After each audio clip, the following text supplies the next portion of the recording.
আসসালামু আলাইকুম ভিউয়ার্স, আপনারা দেখছেন অল্টিপশন প্লাস বাংলা চ্যানেলটিকে। আমি শুভ আছি আপনাদের সাথে। আজকে যে সেটটা আপনাদের সামনে দেখাবো সেটা হচ্ছে স্যামসাং J210F।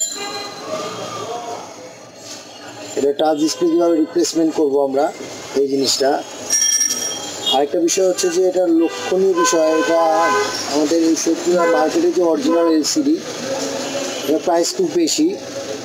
সেটার তুলনায় এলসিডির প্রাইস এত বেশি হওয়ার কারণে এই ডিসপ্লে এলসিডিগুলো কাস্টমার এতটা লাগায় না। তো মার্কেটে এটার কপি কিছু মাল আছে, যেমন লাইট, তারপর ওজিএস, তারপর স্ক্রিন ফ্রেম। এই মালগুলো যদি মার্কেটে পাওয়া যায়, এক্ষেত্রে দেখা যায় যে মালগুলো ফিটিং হয় না।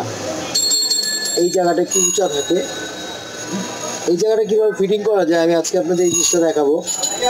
আমি আপনাদের বলে দিচ্ছি, আপনারা এমটি কার্ডের ব্লেড দিয়ে টাচটা খোলার পর এমটি কার্ডের ব্লেড দিয়ে প্লাস্টিকের এই জায়গাগুলো, ঠিক এই জায়গাগুলো এভাবে করে পরিষ্কার করবেন।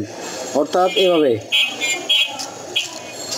পরিষ্কার করবেন। করার পর আরেকটু বেশি করে এটাকে চাচবেন, পরিষ্কার করবেন। অর্থাৎ এই প্লাস্টিকগুলো একটু যদি এমটি কার্ডের ব্লেড দিয়ে কাটা হয়, নিচে আস্তে আস্তে নিচের দিকে নামলে আপনার ফ্রেমটা বসবে। অর্থাৎ বুঝালাম যে এই প্লাস্টিকটা এটা একটু চাচতে থাকবেন, চাচতে চাচতে এই প্লাস্টিকগুলো একটু ক্ষয় করবেন।